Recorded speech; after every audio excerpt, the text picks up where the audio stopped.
কার জোরে, কার ক্ষমতার জোরে, কার পাওয়ারের জোরে সে এখানে রোকেয়া হলের মধ্যে ঢুকে ঢুকে রাত 1টা 2টা পর্যন্ত প্রচারণা চালাচ্ছে? তাহলে কি উমামা ফাতেমা কি কোনো কারো এজেন্ট কিনা? উমামা ফাতেমা কারো প্রতিনিধিত্ব কিনা?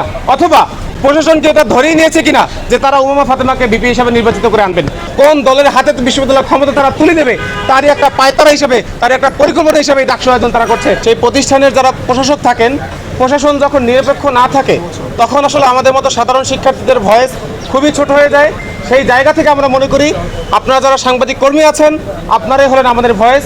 আপনাদের মাধ্যমে শিক্ষার্থীদের কাছে, প্রশাসনের কাছে, সবার কাছে আমাদের কনসার্নের বিষয়গুলো আমরা জানাতে চাই।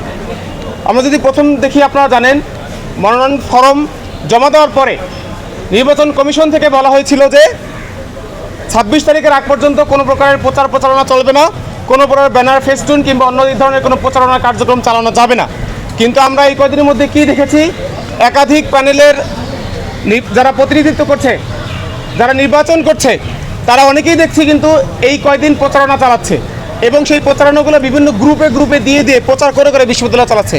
এটা আমরা মনে করছি স্পষ্টভাবে আচরণবিধি লঙ্ঘনের একটি বিষয়। আপনারা জানেন সচেতন শিক্ষার্থী ঐক্য যে প্যানেল আছে, সেই প্যানেল থেকে উমামা ফাতেমা তিনি স্বতন্ত্র হিসাবে দাবি করছেন। তো উমামা ফাতেমা গতকাল রাতে, আমরা জানি কোনো মেয়েদের হলে রাত 10টার পরে প্রবেশ করা যায় না এবং রাত 10টার পরে সেখান থেকে বের হওয়া যায় না, কিন্তু আমরা দেখেছি উমামা ফাতেমা সে রাত 1টা 2টার সময় পর্যন্ত মেয়েদের হলগুলোতে প্রচারণা চালাচ্ছেন। এমনকি এখানে প্রথম কথা হলো, এত রাত পর্যন্ত অন্য একটা হলের মেয়ে বিশ্ববিদ্যালয় প্রশাসনের এখন পর্যন্ত নিয়ম চালু হওয়ার আগ পর্যন্ত কার জোরে, কার ক্ষমতার জোরে, কার পাওয়ারের জোরে সে এখানে রোকেয়া হলের মধ্যে ঢুকে ঢুকে রাত 1টা 2টা পর্যন্ত প্রচারণা চালাচ্ছে? তাহলে কি উমামা ফাতেমা কি কোনো কারো এজেন্ট কিনা? উমামা ফাতেমা কারো প্রতিনিধিত্ব কিনা? অথবা প্রশাসন কি এটা ধরেই নিয়েছে কিনা যে তারা উমামা ফাতেমাকে বিপি হিসাবে নির্বাচিত করে আনবেন? যেই কারণে নিয়মের প্রতি বিধানগুলি দেখে রাত 1টা পর্যন্ত তাকে মেয়েদের হলগুলোতে প্রচারণা করার সুযোগ দিচ্ছে। আমরা মনে করছি এটা স্পষ্ট আচরণবিধি লঙ্ঘন এবং গতকাল রাতে এই ঘটনা ঘটার পর থেকে এখন পর্যন্ত নির্বাচন কমিশন, বিশ্ববিদ্যালয় প্রশাসন এই বিষয়ে তাদের কোনো বিবৃতি দেয়নি, তাদের কোনো পদক্ষেপ ঘোষণা করেনি। আমরা মনে করছি এই জায়গাগুলো থেকে বিশ্ববিদ্যালয় প্রশাসন তাদের যে নিরপেক্ষ অবস্থান, সেই অবস্থান কিন্তু তারা ধরে রাখতে পারছে না। সাংবাদিক বন্ধুরা, আপনারা জানেন ছাত্রদল প্যানেল থেকে সেখানে যে ডিবি প্রার্থী আছেন আবিদ, তিনি কিন্তু এই কয়েকদিন স্পষ্টভাবে তার প্রচারণা চালিয়েছেন। এমনকি বিশ্ববিদ্যালয়ের হলগুলোতে গিয়ে প্রচারণা চালিয়েছেন, যেটা স্পষ্ট নিষেধাজ্ঞা ছিল।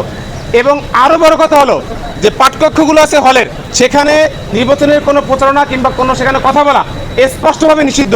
কিন্তু আমরা এই টানা কয়েকদিন ধরে দেখছি তিনি এবং তার প্যানেলের অনেকেই বিভিন্ন হলের পাঠকক্ষগুলোতে গিয়ে গিয়ে গিয়ে গিয়ে ভোট চাচ্ছে এবং তাদের সাথে খুব কুশল বিনিময় করছে। এখন এতগুলো বিষয়, সেই বিষয়গুলো কিন্তু বিশ্ববিদ্যালয় প্রশাসন এখন পর্যন্ত তাদের কোনো উদ্যোগ কিন্তু নিচ্ছে না। এবং ছাত্র শিবিরের যে প্যানেল আছে, সেই প্যানেলকেও আমরা দেখেছি তারা প্রতিদিন ঘোষণা দিয়ে দেয় যে আজকে আমরা মসজিদের সামনে প্রচারণা করব, আজকে আমরা কলাভবনের সামনে প্রচারণা করব।